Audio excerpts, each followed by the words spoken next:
Hey everybody.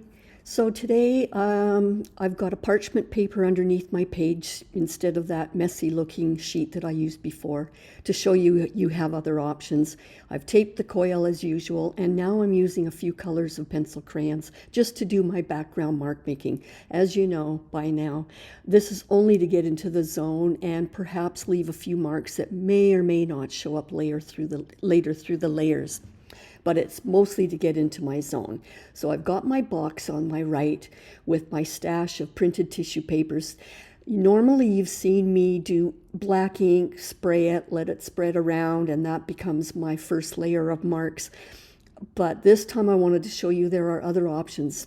So grab some pieces of tissue paper that have black on them, and what we'll do is we'll paste those down onto the page, and it also speeds up the process because I'm not waiting for black ink to dry. So what I'm doing is using my matte medium as usual as a paste to paste down these tissue papers, but it's twofold because I'm spreading that matte medium everywhere on the page. It's giving that entire fragile paper page a protective coating. And that allows me to put inks or paints and water and things on it that won't go through to the back or make the page bubble. So this is really, I like this option. I want to show you that this is just another way of doing things, and it's a lot of fun. So I'm not overthinking this at all. I like how some of that tissue overlaps that black. Again, there's no plan at this point. I don't even know what this painting is going to look like, even though I gave you a sneak preview. At this point when I'm creating it, it's just intuitive. So I'm grabbing a little bit of black with a swirly pattern there because I like breaking it up and having a bit of pattern. I have no idea how much of that will get revealed or covered. Some of that broke off there, that's okay. Those little accidents are meant to be. I'm living with it. I decided to cover up some of that black triangle on the right with some tissue that I found. It's a little scrap that had white paint on it. Again, never throw these little pieces away because you never know when you'll need them. So I just wanted to cover up some of that black because I've got such a big black rectangle on the top left. I didn't want too much fighting with that. So the black areas now, you can see they're moving around the page quite balanced, but again, who knows what's going to happen. So let's add some color. My favorite fluorescent blue. These are high flow acrylics, so they're very transparent. And as you know, I like the transparent ones quite a bit because it allows me to see that black pattern underneath, but it gives a very big pop of blue. I'm adding green. Today my colors are blue and green.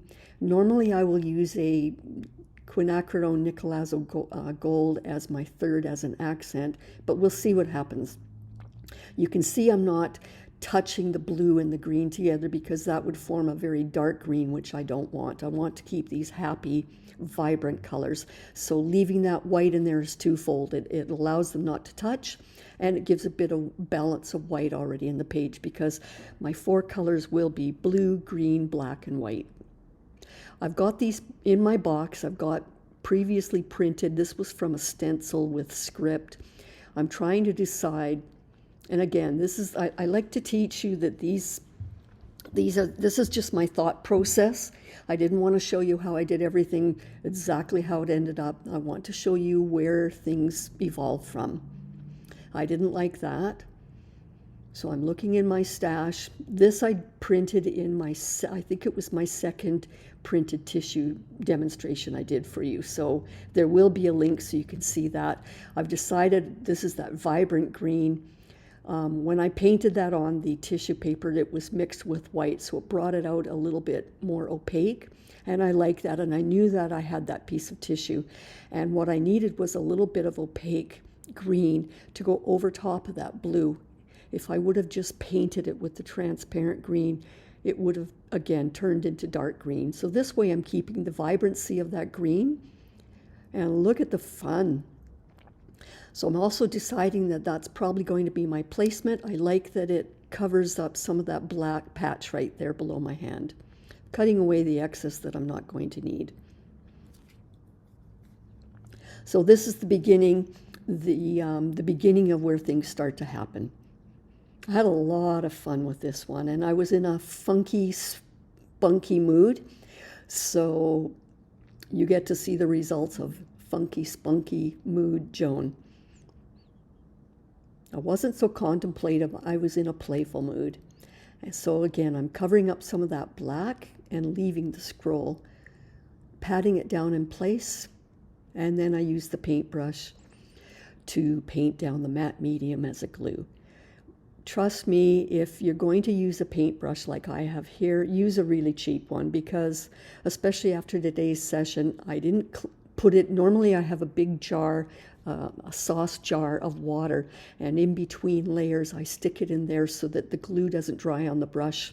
But today I didn't do that, and I suffered the consequences. I ended up with a destroyed brush. So again, I'm just looking through my stash of printed tissues. This was in my first printed tissue demo, I believe. Again, I'm not necessarily using any of these, but I'm showing you my thought process so that you can learn how to do it yourself. Again, it's not permanently on there. It's just giving you a preview of what different things could be. I quite like this one. That's a honeycomb stencil that I painted yesterday. Actually, I did a whole bunch of little mini printed pages, and this was one of them. I quite like it.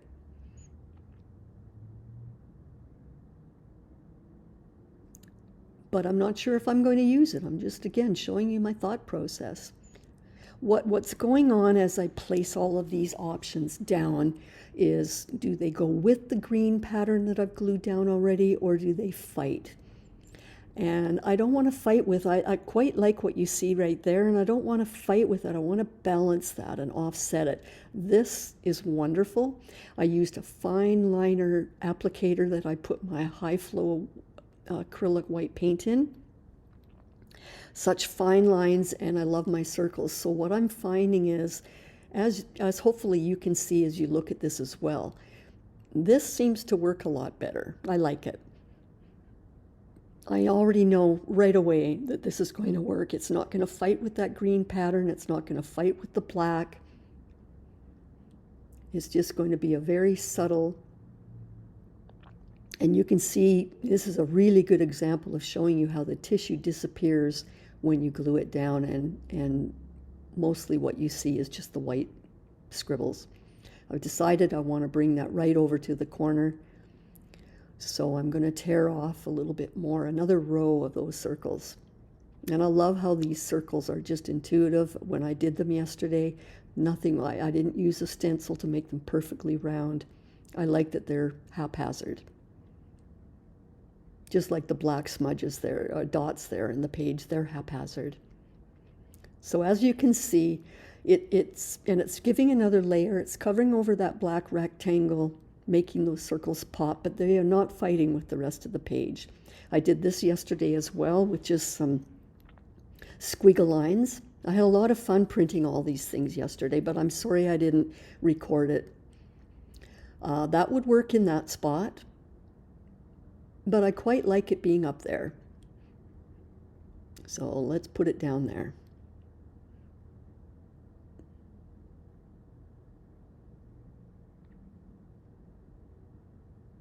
I could just take that fine liner pen and do that right onto my page, but two things happen there. It takes forever to dry, and it's permanent, or it's harder. If you didn't like it and you wipe it off, you could end up with smudges. So I quite love using the tissues instead.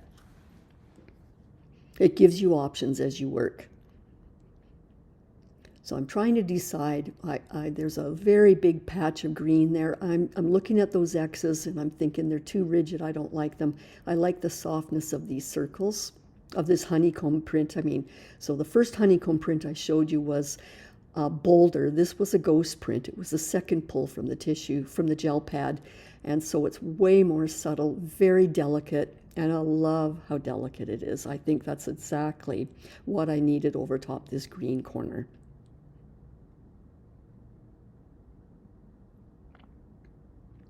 And because it's so delicate, it matches the circles and that scribble line from the fine liner. They're all completely different patterns, but they're all fairly delicate.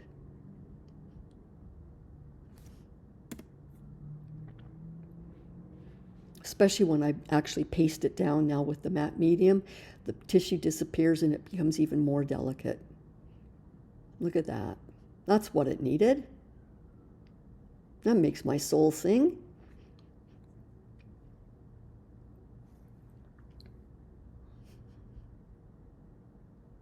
But I decided, since there's so much green going right to the corner, I want to break that up a little bit with a little bit more. So it adds more white.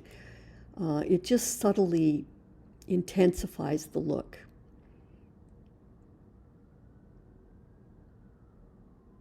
The weight of that bright green was just a bit too strong, too heavy in my mind, and this softens it. I like that. I like how we're subtly adding more white to our page. I didn't want that matte medium on the tissue to go over the tape, because later when I pull the tape, it will be hard to pull back.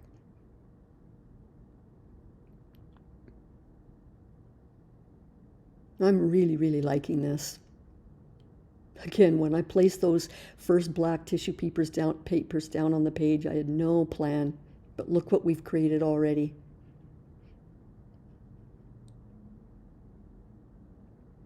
Now I'm possibly going overboard, but again, I'm trying to decide in bringing in more white. I feel like it needed something in that left quadrant, but that's fighting. I'm sorry, I think that's fighting with the rest of the page. I'm going to glue it down and show you.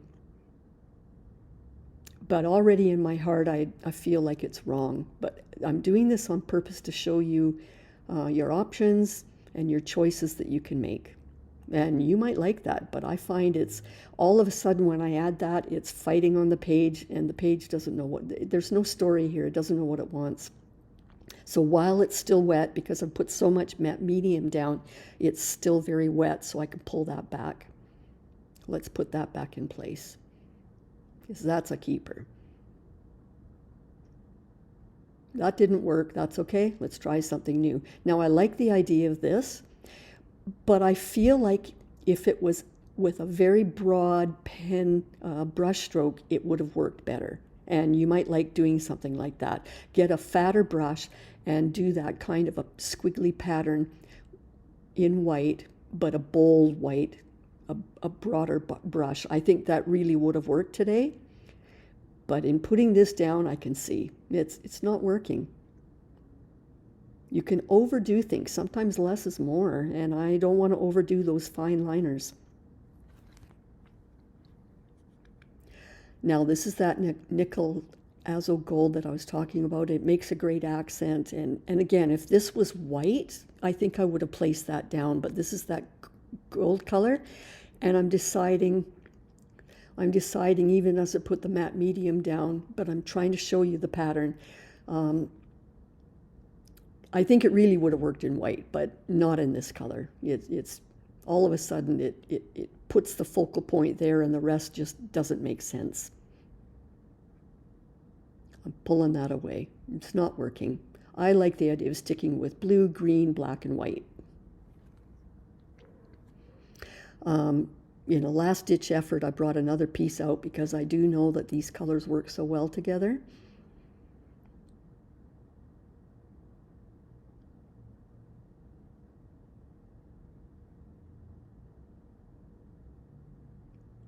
But I don't like it. Off it goes. Into the bin. So there's so much matte medium on there now. It took a while to blow dry this, even though I've sped it up for you. Give it a really, really good dry before we move forward. I like this. It's very playful, but you know at this point, if you've watched my other videos, that at this stage I like to start bringing depth and layers. And right now it looks a little too flat. So I've decided I want to make those black circles pop with some white. This is a fine liner again. You can order these from Amazon. They come in a pair. One's finer. This is the finest. The other tip is a little wider. I have a few sets of these.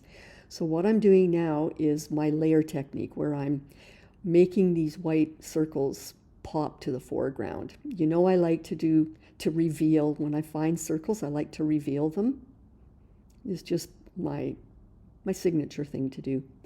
Already you can see them popping forward on the page. I found another one that I decided to make it look like a circle and an oval.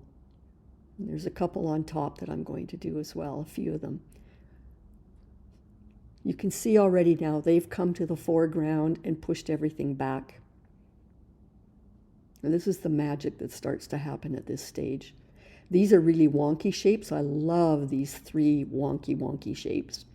I'm thinking about it as I look at this, and I'm thinking, should I go further and do white in that scrolly, swirly pattern on the middle right? But I think that would overdo it. I really want the focus to be these circles popping off the page.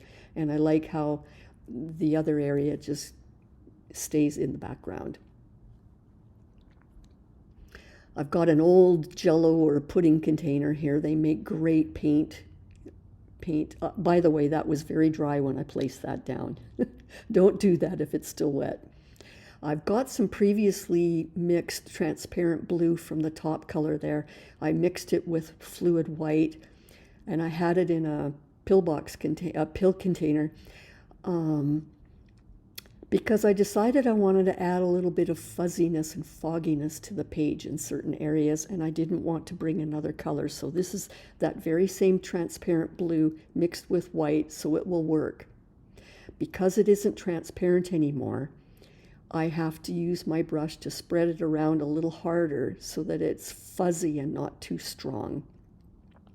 I'm doing it quite sparsely and then spreading around, mushing it actually, if you will, with the brush so that it spreads, and in that motion it's not transparent, but it becomes a little bit more fog-like instead of just a flat batch of color. If you're going to use a strong paint that's very opaque, then I would add a little water to it to do this effect. Because as you can see, I want it to look like a fog, but I don't want to cover everything.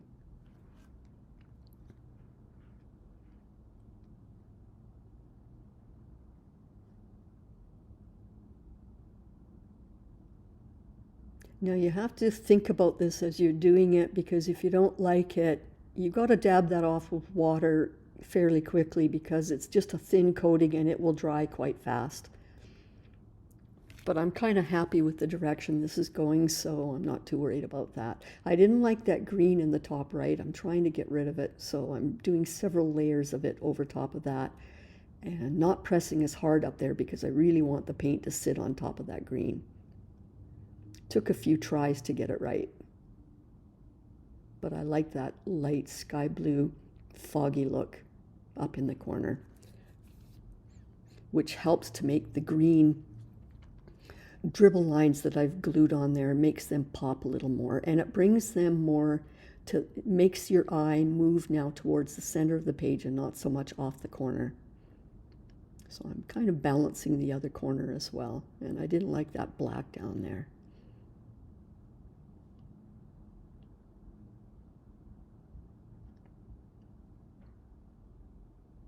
Of course, you might have liked, before I did this, you might have liked that it could go in another direction. That's your prerogative. I'm just showing you another option. Because this is my sole journal book, I've said this enough times, I like to keep things a little bit soft and dreamlike looking. If this was a canvas on the wall, I probably wouldn't have done all this smoky look. I would have let it really, really pop. But again, this is a soul journal. This is for me to look at and have gentle, happy reminders of my life.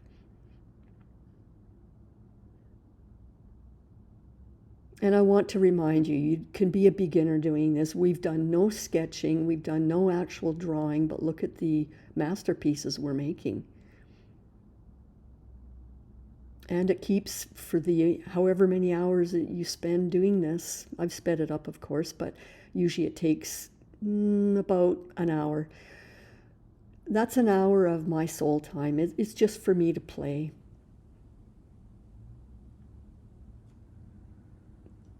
doing this every day in a book during COVID, of all times, got me through my cancer battle.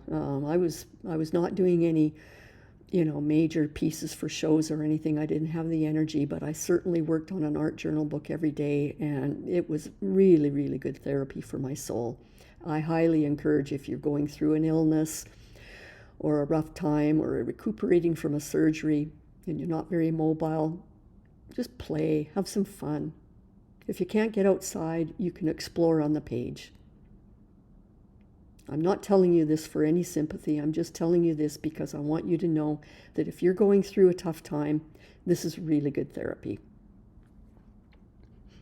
Look at how these are popping now. I decided they were sitting too flat, so in outlining it a little bit, but very haphazardly, I'm not making them perfect, but look how it's just made those circles absolutely jump to the foreground. It almost looks like I had a painting and I added these pieces of paper and dropped them down on the page. It just seems very three-dimensional.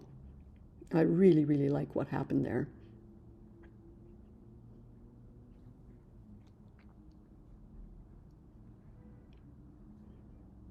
I'm just thinking about it and thinking, do I like it like this? Yeah, I do. But where can I go with it? Because I know it's not done.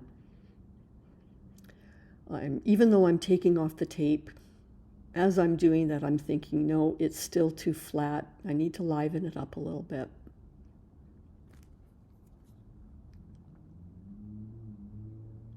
I had to reapply that tape because I knew I was going to put some more blue down, and I didn't want to ruin that white strip that was revealed after the tape. So there's that blue. I'm kind of adding a little bit more blue, and you can see already it's helping the page. It's helping the eye move around the page.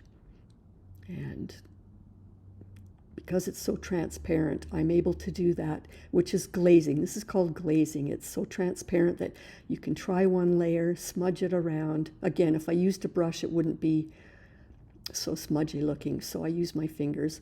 But every time you do another layer, you can intensify that color as needed. You can stop if you want or intensify by doing another layer. And again, I'm just gently in that, smudging it so it doesn't mess with that foggy look that I already had. I want to put a little bit more in that bottom corner. And quite often I do this technique. I'll do, with that fine liner, I'll squiggle white on a page, and then I'll add paints over it in different areas so that the white doesn't stay all white. It's sort of an undulating color between the color of blue and the white, and I quite like that effect. Kind of makes that pop in certain sections. So now I feel like it's done. And here it is without that bright white light shining down on it. This is how happy it looks. It makes my soul sing, makes my heart happy. I quite love it. I'm going to enjoy on a rainy, cloudy, bad mood day that I can pick up my book and look at it and just feel happy again. That's just what it does for me. So I want to thank you for joining me. Good luck with yours. I'd love to see what you do someday. Have a great day. Thank you.